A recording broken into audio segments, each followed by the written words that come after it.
feminisme mengangkat semangat perjuangan perempuan untuk mendapatkan hak-hak yang adil. Di sisi lain, ada pula bentuk feminisme yang justru mereduksi nilai-nilai keislaman. Sementara itu, disorientasi seksual adalah kenyataan yang makin sering kita temui pada remaja, bahkan anak-anak, dan menimbulkan tantangan besar bagi keluarga dan pendidikan Islam. Untuk mengubah sosok ini secara mendalam dengan tiga narasi yang luar biasa. Dari filsafat berbeda mengatakan pada kecil otaknya pandang. Yang kedua adalah usulnya mereka membangun Indonesia. Terima kasih sebenarnya telah menyempatkan waktu untuk hadir di podcast ini. Sebelumnya, saya ingin bertanya kepada Kak Ijin mengenai konsep dari realitas. Banyak anak muda mengenal feminisme dari media sosial, tapi belum tentu memahami dasarnya. Bisa dijelaskan secara utuh apa itu feminisme dan bagaimana Islam memandangnya? Jadi feminisme secara umum itu adalah gerakan sosial atau intelektual yang memperjuangkan kesetaraan hak laki-laki dan perempuan. Gerakan ini lahir dari realitas penindasannya dialami oleh perempuan barat, terutama pada abad ke-18 hingga abad ke-20. Nah, saat itu perempuan ini tidak diperbolehkan untuk mengikuti seksualitas dan juga diposisikan perempuan saat itu lebih rendah daripada laki-laki. Wajar saja jika perempuan itu sering memberontak. Nah, namun permasalahannya adalah saat feminisme ini di wilayah barat ini dipaksa masuk untuk ke wilayah muslim tanpa mempertimbangkan bahwa Islam itu sudah sejak awal dan memuliakan perempuan. Islam itu memberi hak kepada perempuan ini untuk berbuku atau untuk belajar dan memiliki dan mengelola harta dan juga berpendapat dan ikut dalam urusan politik. Juga perempuan ini menjadi ibu atau pendidik generasi juga untuk pemimpin dari masyarakat Islam. Nah, sayangnya feminisme saat ini itu semakin bergeser dari perjuangan untuk keadilan bergeser menjadi perjuangan yang liberalisasi. Mereka itu menolak peran keibuan. Keibuan mengampanyekan perempuan itu sekarang kayak mengampanyekan kebebasan badan dan juga melegalkan aborsi dan juga hubungan non-nikah. Ini tentu sangat melenceng banget kan sama ajaran Islam. Nah, kita kan tidak anti ini kesetaraan. Islam itu sangat adil kan. Kita tidak menolak narasi yang memaksa perempuan itu untuk menjadi laki-laki dan sebaliknya. Islam tidak menolak hak dari perempuan, tapi Islam itu mengarahkan sesuai dengan fitrahnya.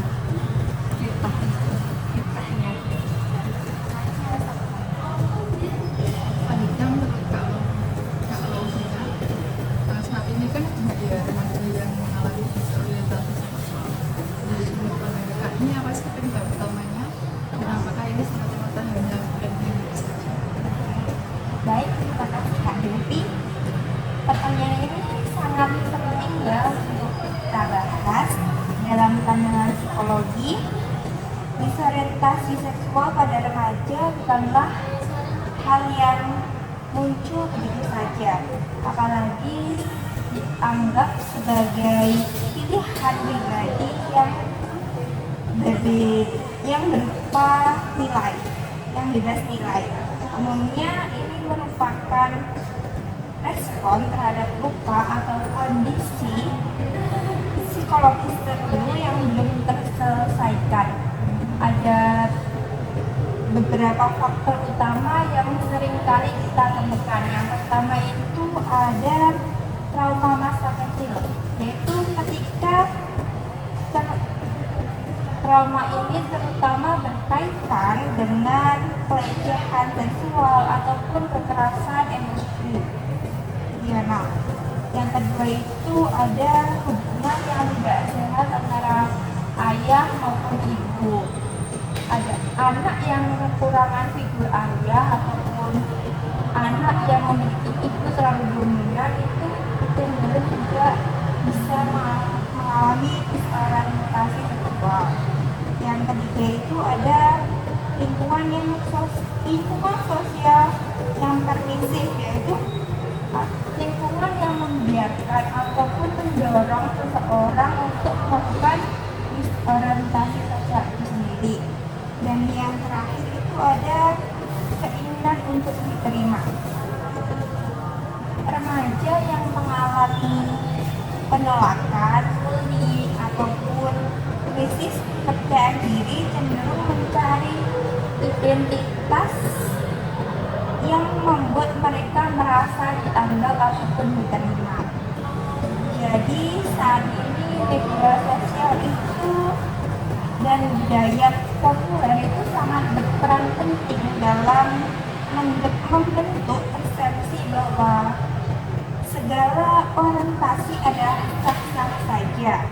Namun mereka bahkan memberikan label, simbol ataupun komunitas tertentu yang tanpa disadari bisa memperkuat keterikatan emosional pada identitas tersebut.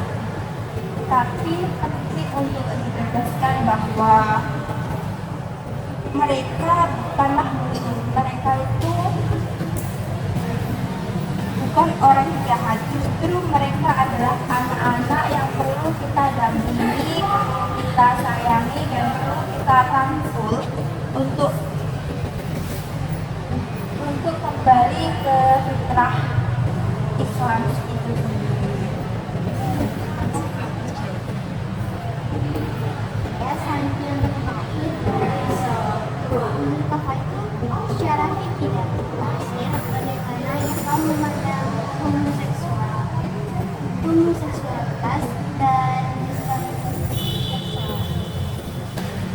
Oke, ini pertanyaan yang penting dan harus hati-hati ya dengan sesuatu sendiri orientasi seksual yang menyimpang dari yaitu ketertarikan pada lawan jenis dalam tindakan pernikahan. Disebut sebagai perbuatan fahisyah. Allah berfirman dalam Quran surat Al-A'raf ayat 80 sampai 81 tentang kaum Nabi Lut yang menyukai sesama jenis. Disebutkan bahwa itu adalah perbuatan yang belum pernah dilakukan oleh umat sebelumnya. Ini menunjukkan keparatan dosa tersebut. Namun Islam juga tidak pernah mengajarkan kita untuk membenci manusia. Dan Nabi Muhammad SAW itu bersabda, tolonglah saudaramu yang berbuat zalim maupun zalimi. Dalam konteks ini pelaku dosa bisa jadi adalah orang yang sedang membunuh hawa nafsunya sendiri. Jadi sikap kita seharusnya menolak perbuatan dengan tegas, tapi bantu pelaku ini kembali ke jalan taubat, Pak. Jangan normalisasi juga, tapi jangan juga menutup pintu kebaikan.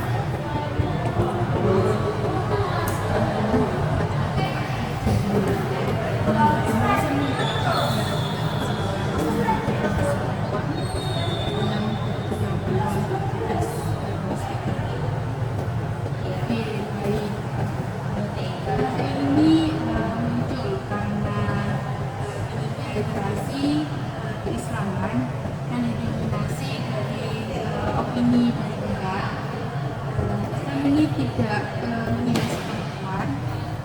Justru Islam adalah agama pertama yang memberi perempuan identitas dan hak.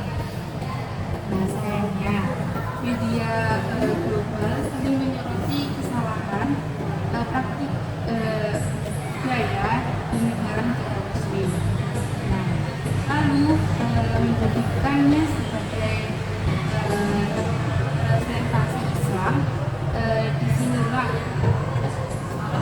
letak pentingnya menyadari bahwa Islam adalah agama yang transenden.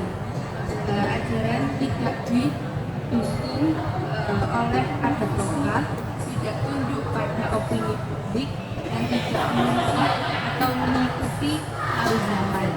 Islam membawa nilai-nilai yang relevan sepanjang waktu. Nah, untuk menunjukkan bahwa perempuan memiliki posisi penting dalam Islam, kita bisa melihat banyak pelajaran luar biasa dari sejarah Islam. Kayak Aisyah Al-Quran itu adalah salah satu perempuan paling berilmu dalam sejarah Islam. Dia bukan hanya istri Nabi, tapi juga seseorang cendekiawan dan membimbing para sahabat. Banyak hukum Islam yang dirujuk dari pendapat dari riwayat Aisyah menunjukkan bahwa kapasitas intelektual perempuan itu diakui dalam Islam. Dia kayak Khadijah Badawiyah Quran, ini adalah seorang wanita, serta wanita dewasa yang secara emosional dan spiritual kita menjadi faktor dari Nabi. Ia membiayai dan mendukung penuh misi kenabian atas seluruh hartanya dan hatinya. Nah, dari keadaan mereka kita belajar bahwa yang kita butuhkan saat ini adalah muslimah yang berilmu, yang tahu bahwa hak-hak yang dijaga oleh Islam, tapi juga tahu balasan-balasan syar'i dan jangan merasa terbelenggu dengan syariat. Justru disitulah letak penghormatan dan perlindungan untuk perempuan.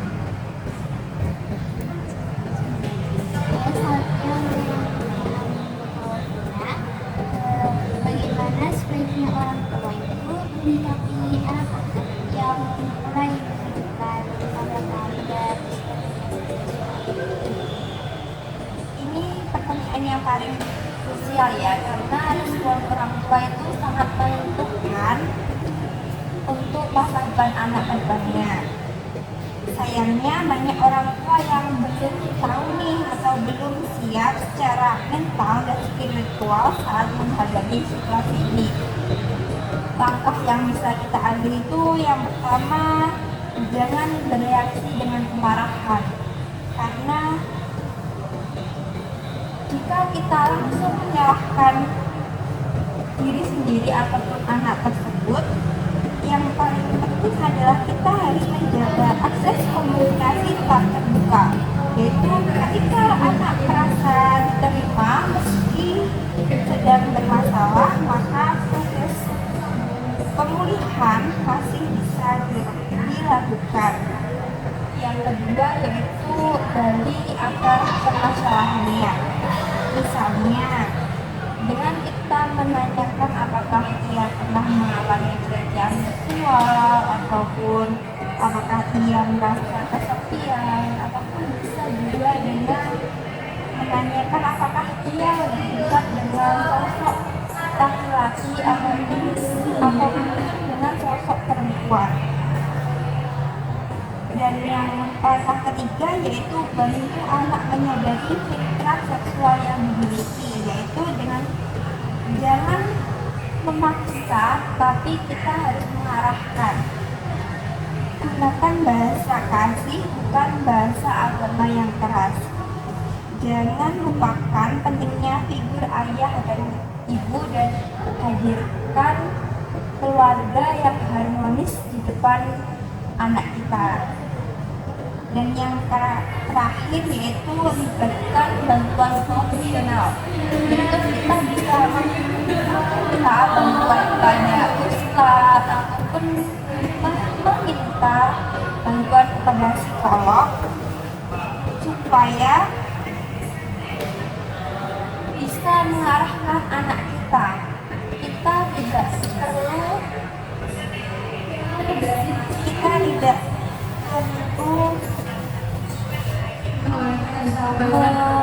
membimbingnya hanya di rumah, tapi kalau sudah mengalami eksperimentasi sosial apapun itu kita harus meminta bantuan pada orang lain.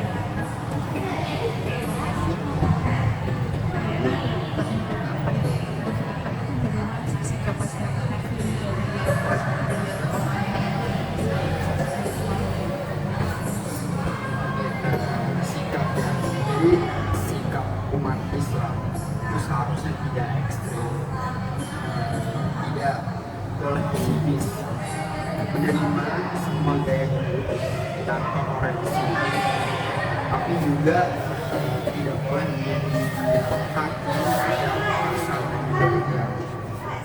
Islam sendiri hadir sebagai rapi, bahkan pelaku zina punya kesempatan untuk taubat, apalagi mereka yang masih atau sedang dalam pencarian jati diri.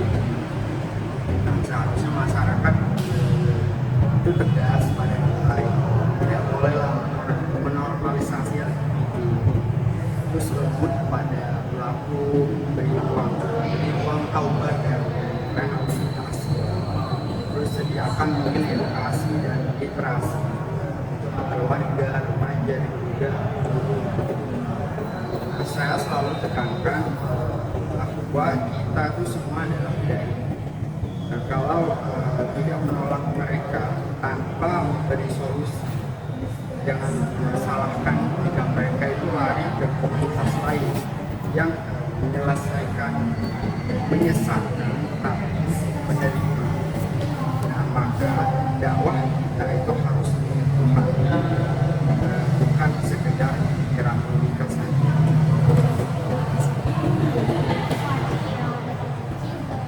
Bagaimana caranya agar muslimah itu tetap kuat dan berdaya tanpa harus mengikuti feminisme. Jadi ketika ada komunitas luas di mana standar kesehatan dan keberhasilan seringkali ditentukan oleh cara pandang dari kita. Muslimah hari ini harus menguatkan syariat yang pertama dalam kehidupan agar tidak kehilangan jati diri sebagai hamba Allah. Yang pertama adalah ilmu. Jadi seorang muslimah ini harus membekali dirinya dengan memahami segala agama yang benar, terutama dalam hal-hal yang berkaitan dengan langsung dengan dirinya. Ini mencakup agar memahami hukum yang mengatur kehidupan sebagai perempuan, mulai dari haid, nifas, pernikahan hingga dalam peran hidupnya. Kedua, tafsir ayat-ayat kehidupan. Nah, supaya tidak mudah terecoh dengan narasi yang menyebutkan Islam yang tidak salah memahami dari iman Allah. Yang ketiga adalah sejarah tokoh muslim, karena dengan mengetahui bagaimana sejarah perempuan dahulu berkontribusi dalam berdakwah, ilmu dan perjuangan umat, maka tumbuh rasa bangga dan percaya di sebagai muslimah. Nah, ilmu ini menjadi tempat di tengah gelapnya kehidupan identitas sekaligus untuk menjawab pertanyaan kedua adalah fitrah. Jadi seorang muslimah ini harus mengerti bahwa perempuan diciptakan dan dengan keindahan dan kemuliaan tersendiri. Fitrah ini bukan kelemahan, melainkan kekuatan yang membentuk peran perempuan secara unik dan berharga dalam kehidupan. Yang ketiga, ini adalah komunitas dalam diri yang penuh distraksi dan propaganda. Perempuan penting bagi muslimah untuk berada dalam lingkungan yang sehat secara spiritual dan intelektual. Nah, komunitas yang membangun nilai-nilai Islam bukannya membuat identitas semakin buram. Nah, dari semua ini perlu ditegaskan bahwa perempuan dalam Islam bukan pelengkap laki-laki, tapi sebagai mitra sejajar dalam membangun peradaban. Nah, mereka bukan sebagai pesaing, melainkan kolaborator dengan perannya masing-masing, dengan menjadikan rumah tangga bukan sebagai tempat penjara, tetapi pusat kekuatan umat, tempat lahirnya generasi terbaik.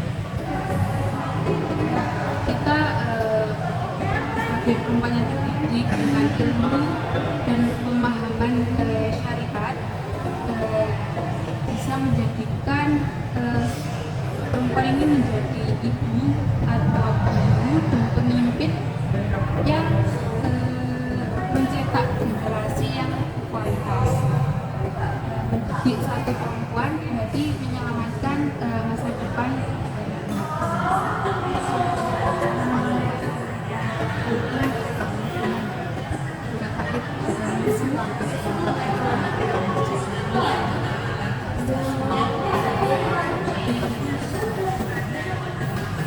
Langkah konkret untuk menjaga identitas sosial antar itu harus dimulai dari diri. Dan yang paling penting dimulai dari rumah, karena jangan sepenuhnya kita menyerahkan tugas ini pada guru, karena hakikatnya itu keluarga ataupun orang tua itu adalah madrasah pertama untuk anaknya. Karena yang kita harus ambil adalah yang pertama itu ajarkan adat dan identitas gender sejak kecil. Misalnya kita harus mengajarkan perbedaan antara laki-laki dan perempuan, bagaimana ada berpakaian, menjaga aurat dan batasan hubungan tubuh. Dan yang kedua adalah hadirkan figur role model yang sehat di rumah. Itu seperti ayah yang penuh kasih sayang dan tetap tegas, ibu yang lembut tetapi bijaksana. Anak belajar dari apa yang mereka lihat, bukan hanya dari apa yang mereka dengar. Dan yang ketiga, batasi paparan media sosial. Banyak konten di TikTok, di YouTube, maupun di game online yang secara halus maupun eksplisit membingungkan konsep gender anak. Bukan berarti anti teknologi, tapi kita harus selektif dalam memilih ataupun menonton hal-hal yang ada dalam media sosial. Yang keempat ada bicarakan tentang seksualitas dengan cara yang islami dan sehat.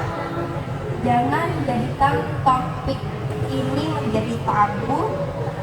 Justru ketika orang tua terbuka dan membimbing dengan benar, anak itu tidak akan mencari tahu sendiri ataupun mencari tahu dari media sosial ataupun media lainnya. Dan yang terakhir adalah tanamkan fondasi akidah dan kesehatan psikologis sejak kecil. Anak yang kuat akidahnya dan sehat jiwanya akan lebih kokoh dalam menghadapi arus zaman. Jangan tunggu mereka rusak dulu baru dibenahi ataupun diperbaiki akhlaknya, karena membentuk itu lebih mudah daripada memperbaiki.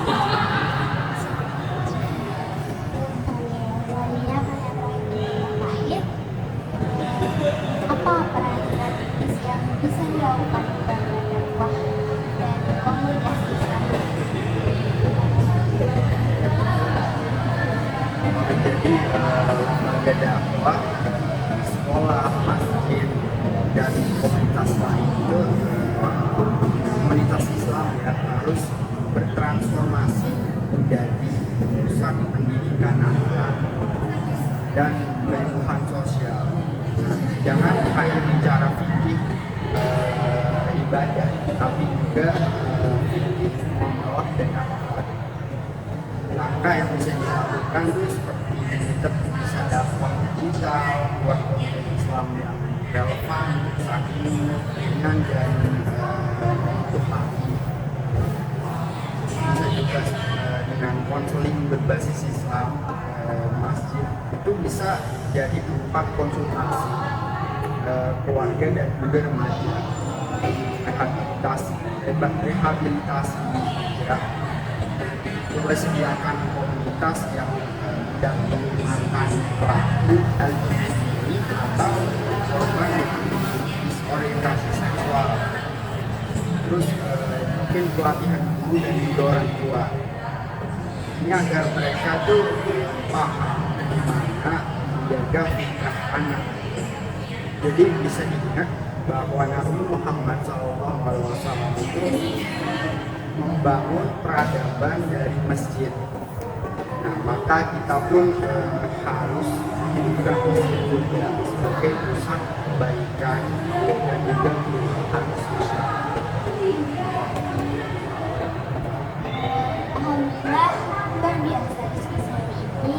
Kita dapat belajar banyak hal tentang permasalahan, perkembangan zaman, dan solusi dari sudut pandang Islam yang penuh. Terima kasih kepada kita adalah izin ke Allah dan semoga yang disampaikan menjadi berkah. Untuk semuanya, mari kita terus belajar dan mari kita terus belajar dan diskusi agar tidak hanya dalam harus tapi tetap dan dalam nilai dan kita. Sampai jumpa di episode berikutnya. Saya sebagai host dan rekan saya. Saya Devi. Assalamualaikum warahmatullahi wabarakatuh.